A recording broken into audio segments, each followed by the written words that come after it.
fula hayso ɗon kadi joltoyi ɓiɗɗo on si ala ɓiɗɗo on si ɓiɗɗo ala ɓiɗɗo ɗon kadi haali si ɓen ɗon fof ala summa aqrabu l asabati refta ɓurɗo ɓattade e gorol ngol wa ila hada ko e ngol ardirgol ɗo ko ɗo dahabat yaari almalikiyatu walhanabilatu malikiyankoɓe hambaliyankoɓe kamɓe ɓe attori taw ko wasiya ɗon ko on jogi priorité si wasiyanoka si lanɗo on no ɗon ko jogi priorité si lanɗo on ala ɗon haray ko baaba mayɗo on si baaba mayɗo on ala ɗon soro makko ɗon ha to si ɓen ɗon kadi fof telen ka baabiraɓe ala few ɗum haray ko ɓiɓɓe ɓen si ɓiɗɗo no ɗon kanko haani si ɓiɗɗo ala tanirawo ko si ɓen ɗon ala noon ndaare goro ngo ndaare bappa on bappiraɓe e ɓiɓɓe bappiraɓe e kotiraɓe e ɓiɓɓe kotiraɓe ila akhiri wa qila wiyama al awla al abu thumma al jaddu thumma al ibnu thumma ibnu l ibni ɓe woɓɓe no inni kamɓe koni ɓe waɗi tartibe on ko ɓuri handude ko baaba on taw si tawi baaba ala soro on si soro ala ɓiɗɗo on si ɓiɗɗo ala ɓiɗɗo on tumani summa al akh refti e nene gooto mayɗo on si nene gooto baaba gooto no woodi on noon kadi wirnayi baaba gooto on summa ibnul akhi refti ɓiɗɗo nene gooto baaba gooto si on ala ɓiɗɗo baaba gooto on si ɓen noon ala summa al ammu refti e bappa on summa ibnul ammi refti ɓiɗɗo bappa on ala tartibil asabat wano ardodiri noon ka dondi to e aasiboto ɓen ka dondi o wi ko noon ɗo kadi ka juulugol ko wana noon no ɓe ronirtama noon jogagol doole ka ronugol ko noon kadi kono siko ɗum haray ɓiɗɗo on attita o baaba on se ka dondi ko ɓiɗɗo on ɓuri jogade doole wa hada madhabu shafii ko ɗum ɗo woni madhabu imam shafii wa abi yusuf abu yusuf wa madhabu abi hanifata wa muhammad ibne hasan cheybani ɓeeɗo kañum yaari anna al awla wonde ko ɓuri handude kon taw alwaali ko lanɗo on in hadara so tawi mo tawa summa alqadi refti ñaawowo on siimo ɗon summa imamul jihati refti almami wonɗo gon sengo ɗon chef quartier on chef carré on e almami ɓen ka juulirde wontirɓe sengo ɗon mais so tawi lanɗo kufruɗo fof on ala ñaawowo kufruɗo fof on ala haray ko kamayi ɗon gon sengo ka o mayiri ɗon haray ko ɓen lamminaɓe telen ɗon ka dina e ka dawla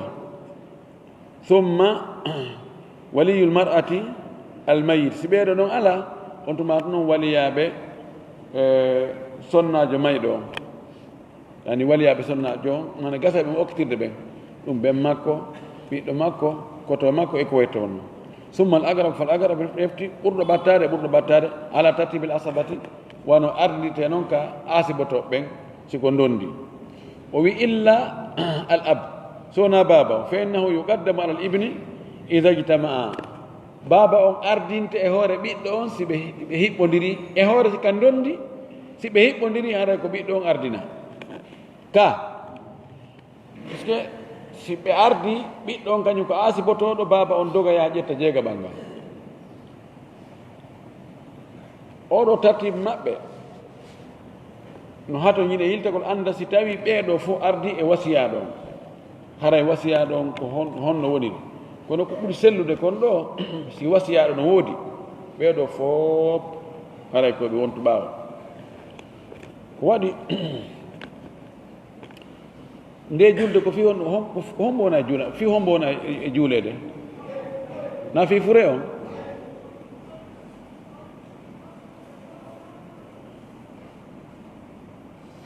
ko maslaha fure on joni noon ɓay ko maslaha fure on kanko o suɓanninoke hoore makko o wi ko kaari mi faala yo juulan si tawi mi maayi hara himo ɗo himo wuuri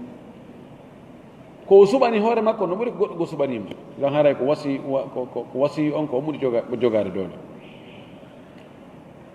hamlul janazati wa seyru biha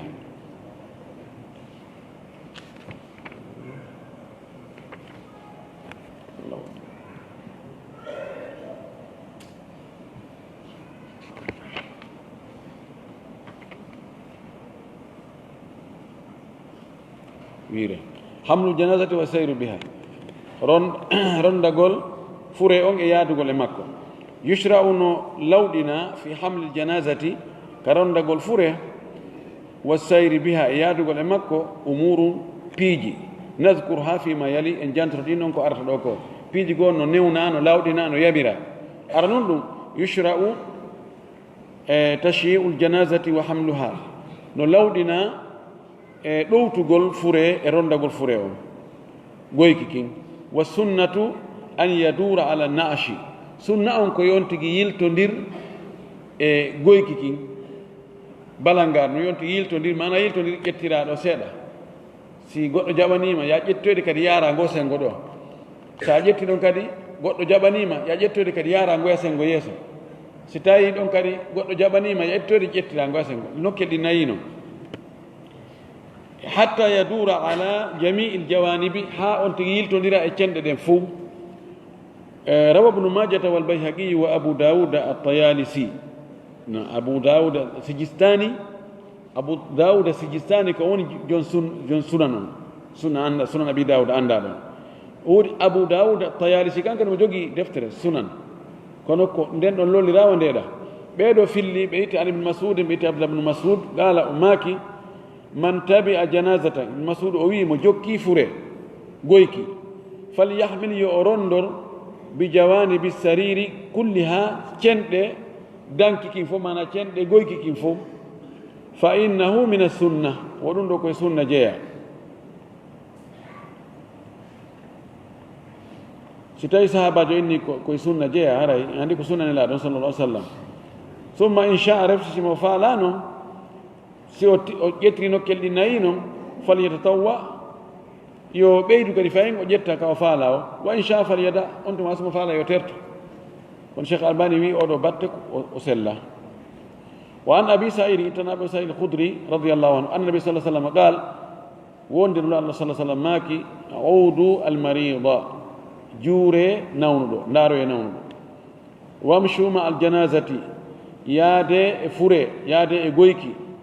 tudakkirukum alakhirata ɗum non andinayi on allahara fure on ɗowtugol fure rondagol fure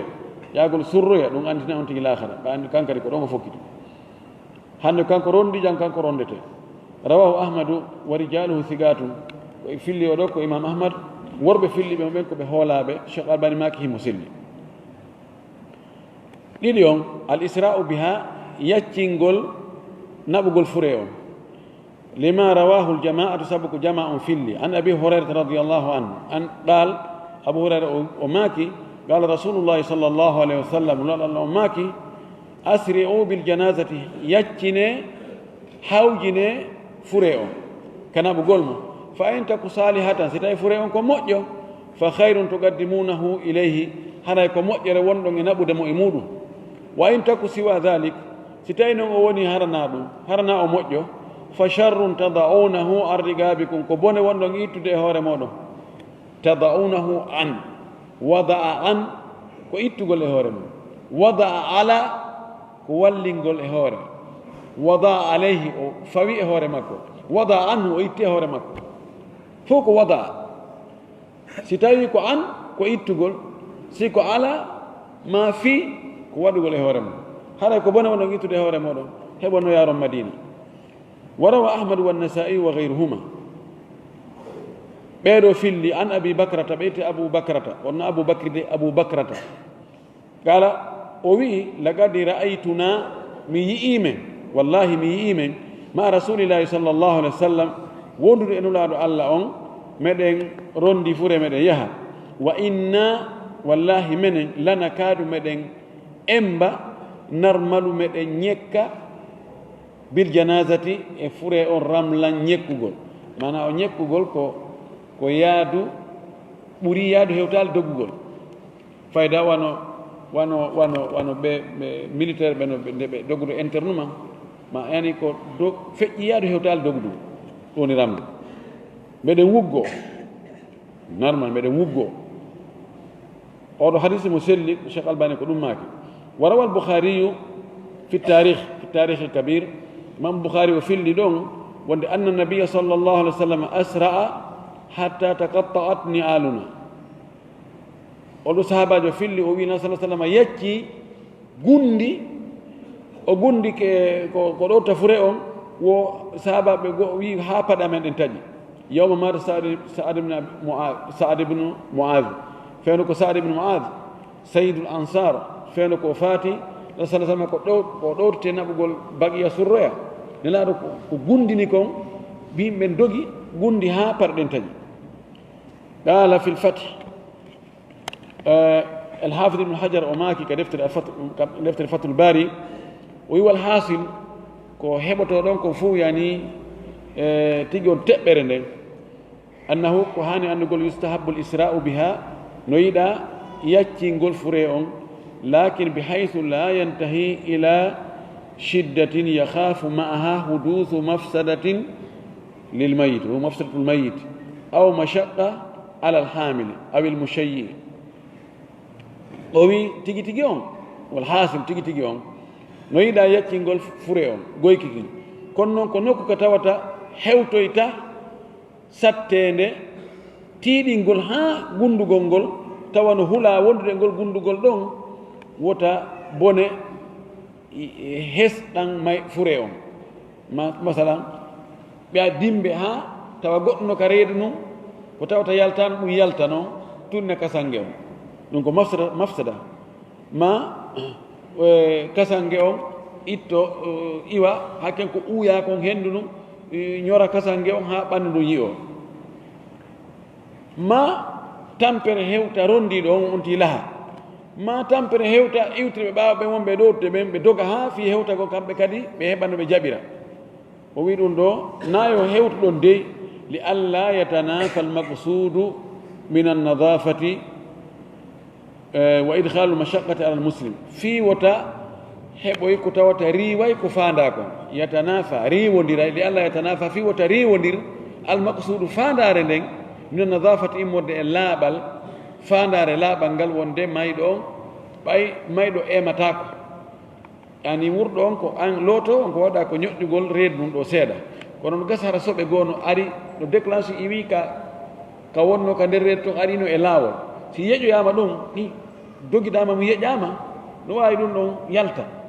si ɗum yalti ɗon si mani ke kasangue haray laaɓal ko manno kon haray riwike o wima naadugol sattede e hoore julɗo foti ko rondiɗo on foti ko wonɗo e dogude iwtira ɓawa rondiɗo on وقال القرطبي إمام القرطبي وماكي مقصود الحديث كفانا حديث أن له أن لا يتباطأ بالميت كفي وتنن أو ميدوتا أو نبينه عن الدفن في سر غونغول كان كفانا له وي كان إمام القرطبي وبي كفانا له كفي وتا ويلسinde nenne surru gongol be mana do ko wi'a yawnu gongol wona ƴettugol fure on ka o juula ɗon hakkuno e ka berɗe ko ɓorde ka o maayi ɗon heɓi e surre gongol ɗon nayo acce distance juutuɗo fure on wallinoro ina joni en habbi ceerno kaari en habbi docteur kaari en ɓe hewtali hay ɓewde fuuta ɓe hewtali to haray ɓe ɓooyi ɓe ka laawol joni habboɗen ɗo acci wattiren joni janngo kanko wi ko ɗum ɗo woni ko haɗa ko o wi li anna tabatu'a ربما أدى إلى التباهي والاختيال ويساب ننغول جولغول فري اون ما سرغول مو دون واوي نابودها وونتو يا من تاغول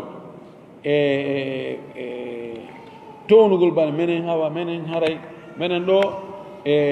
فري wano ben na man taki tun surrende wotere hiben créer ka ben ko no way walu yimbe luttu ben wonta hande kadi man to ndirangol ko ɗum ɗo woni ko fanda mana ko yontigi surre heñe wona ɗum annagol ɗon naɓoya e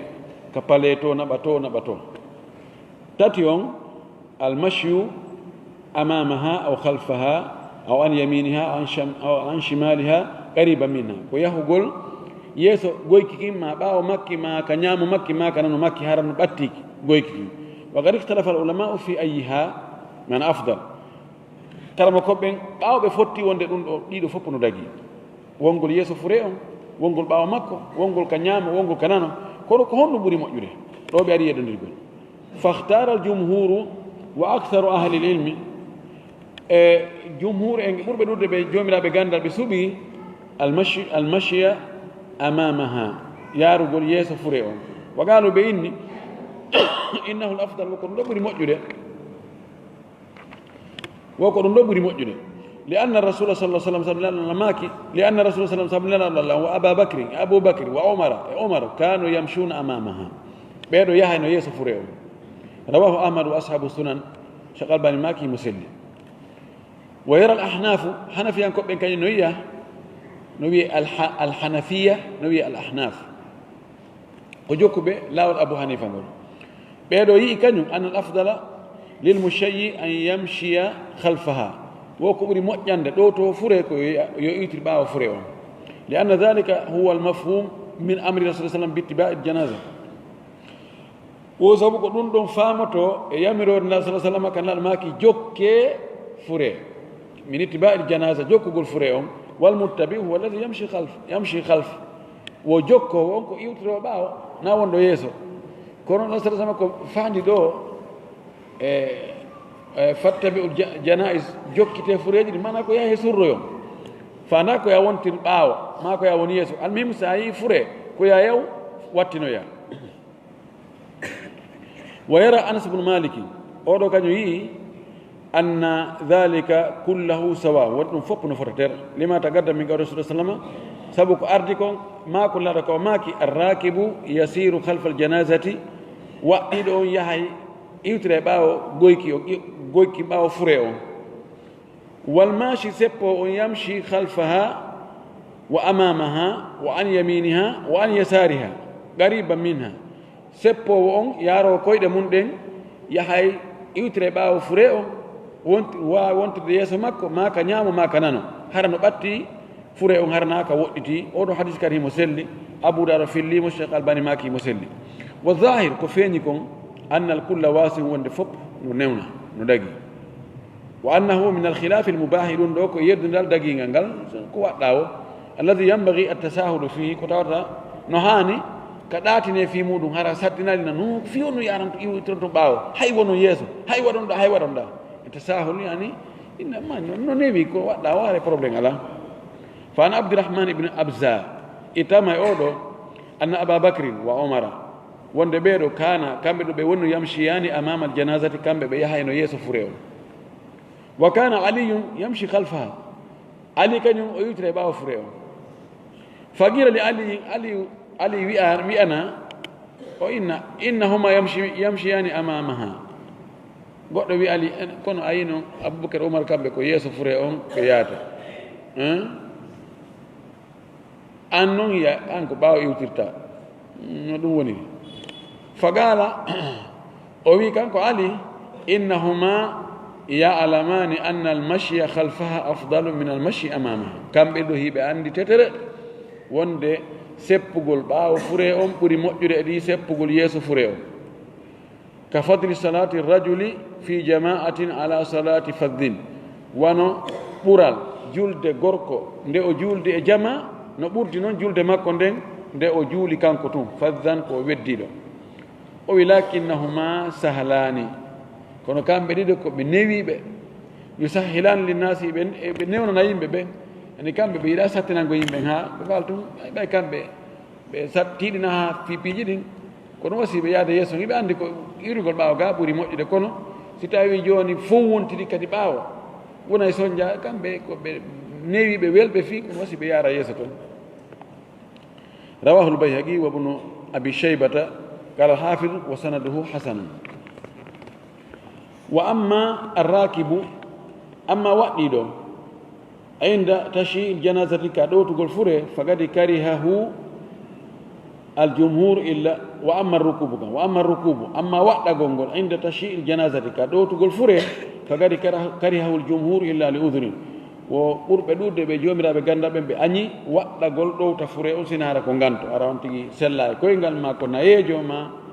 ko way tawono noon wa ajazuhu bada al insirafi biduni karahati ɓe dagini waɗɗagol ngol ɓaawa on tigi gayni surrugol nde himo hoota hay si na ganto o waɗɗo li hadis thawban sabu hadis mo thawban filli anna nabiya sallllahu alih wa sallam utiya bi dabbatin wa huwa maa janazatin fa aba an yarkabaha nelaɗo addanama daabe hu tawi mo wondi e fure yo waɗɗa ɗon ɓe yaha ka berɗe kono o sali waɗɗagol ku falamma sarafa utiya bi dabbatin fa rakiba sanga o gaynino surrugol himo artude o addana daabe won kon o waɗɗi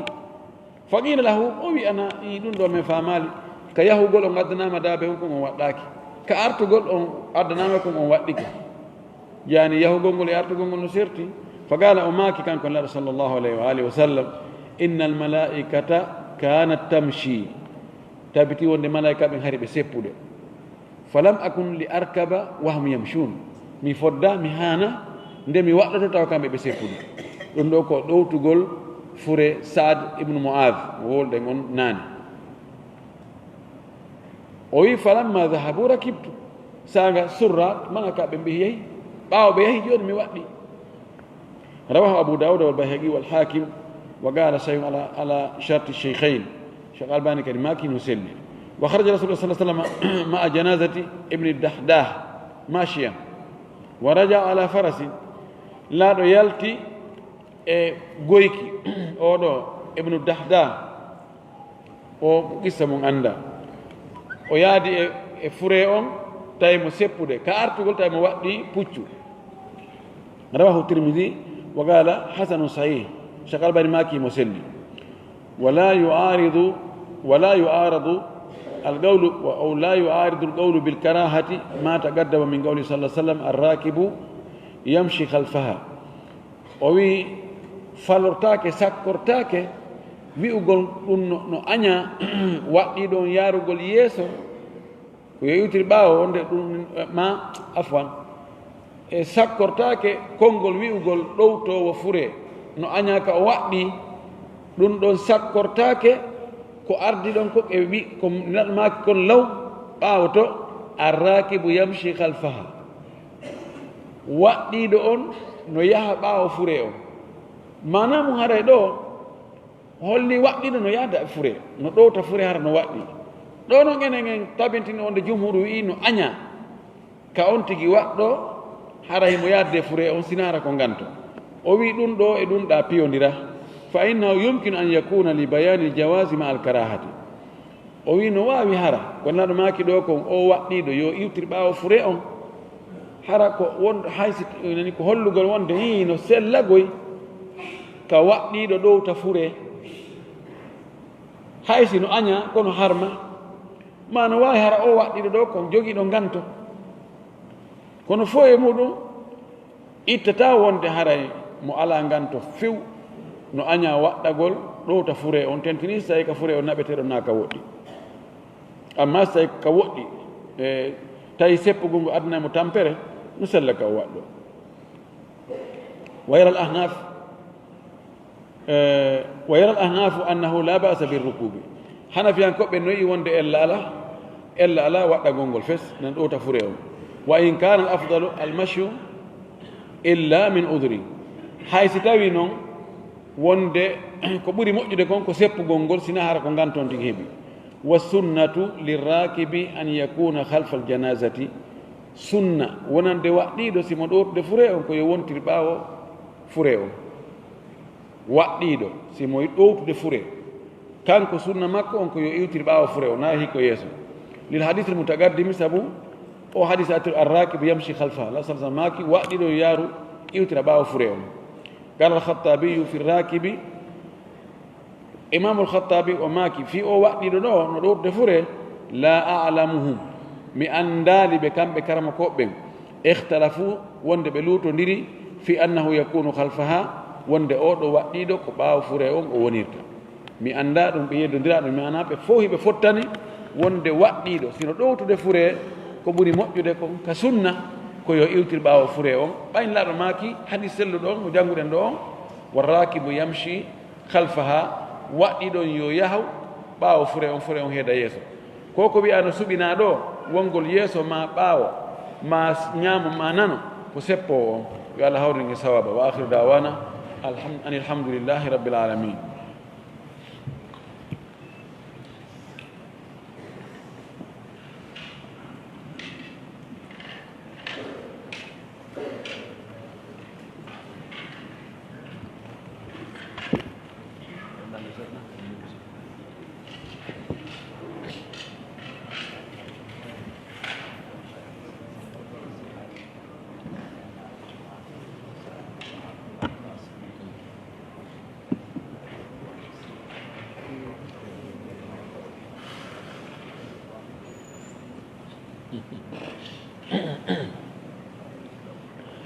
ɓe wiiɗo jooni o hadis ɗo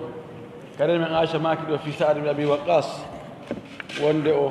fure makko o inni o naade ka juulirde o juulam wono sin to en anndi woto nokkure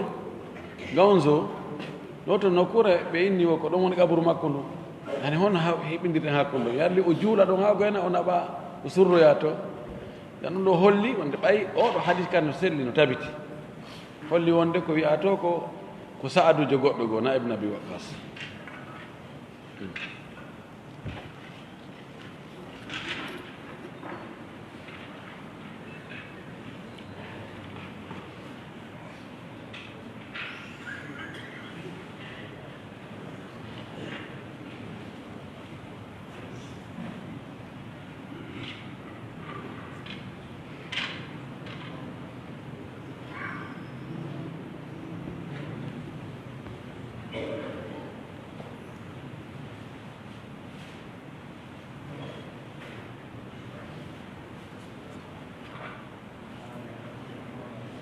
oɗo o inni waaleykum salam wa rahmatullah barakatu o wi o landi ɗo o goɗɗo e musidɓe makko yaadi e jawdi makko ndi kono ndin ɗon jawdi no konta e jawde ittede ɗe jakka waɗɗi e mum ɗen yalli hara no waɗɗi mum ittugol zakka ndin jawdi ndi o yaade e muɗum e hoore o wi o tañƴinaaki hettugol ɗum e juuɗe makko kala si goɗɗo ƴetti jawdi ma wona oɗo no wiiri ni woni o ñawli o yaade muɗum woni o détourne o yaade muɗum si tawi a tañƴinaaki hettugol na ittu zakka fewn ɗum si Allah waɗoy a hettu nde hettuɗa o itta zakka fi hitande wotere hay si noon woni duuɓi e juuɗe makko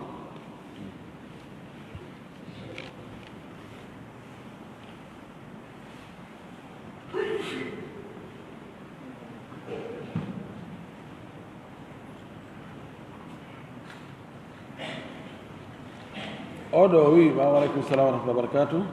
hon woni ñawoore e waɗugol photo ono suka ni mayɗo ma karama kojo wurɗo waɗamo e écran fond d' écran ɗi téléphone ji hal e juus am la e juus o wimo tori en do Allah hokkore ko falɗa ko ne moƴƴireji fof hokkora enen julɓe fof waɗu ani photo ji wonɗi ka écran ɗi taman ko ɓuri moƴƴude ko angal waɗugol photo few ɗum ɓuri moƴƴude tentini photo o si tawi wona hara on tigi maayi waɗugol photo mayɗo fond d' écran ɗum ko memmingol tun sonuuji wonde ɓernde o tigi huccugol e mayɗo mum on no ɓurta ɓernde nden no dari ɗon tun himo reeni mo annditi a yunaqisu min tibil hayati jooni noon si tawi photo on wona wirtere woni e muɗum on ti waɗirali kadi photo karama kojo on ɗon fii barkinorgol ina e ɓeɗo photo maɓɓe sino e téléphone maɗa a ala probléme hay hunde haray a heeɓi hijabu no woodi fiɓɓe ɗum go e nokkeeli ko enen hewtali ga kono no woodi ka woni si tawi wona ɗum ɗum fof waɗana haray yedduda ngal no woodi e mum hakkude karama ko ɓe wiɗen ko ɓuri moƴƴude ko hara on tigi waɗali kono noon mi yawde no harmi mi yi'a wonde haray no harmi haray miɗo tawti karama ko ɓe wiɓe hino dagui ɓen photo on waɗugo woni ka fond d' écran o waɗa woni no gerda o hadisaji ɗi zahiru majji on hadisaji selluɗi ken sa ƴetti zahiru on a yinnayi kala photo no harmi sa daari mana majji on ko fi honɗum illa on fi honɗum nelaɗo wiiri ɗum ɗo photo ta waɗe sikki ala wona photo on fi haddi dati ko tawde photo ji ɗin ko wasila hari fiyo shirku waɗe ɓay shirkuji ɓurɗi ɗurde ɗin ko ɗi waɗi kon portal ɗe lesugol ngol waɗa statiji nandingol ngol no tawa e mum fi noon taƴugol ngol laawol no ɓene saddali daria laaɗo haaɗi fi photo ji ɗi kono ɗi photo ji joni photo ji écran e appareil si wonano mi inni noon woɓɓe goo no fiɓa e wonde karama koɓe mum ɓen ɗon si tawi photo maɓɓe no ka auto allemand ngal watta accident sino ka suudu ma ndu sumata gujjo natata si no a waɗi ka ɓanndu maɗa haray ko hijab si ko ɗum ɗon haray ko shirk sina ɗum ɗon haray yaudul khilafu ila ma dakartu wa billahi tawfiq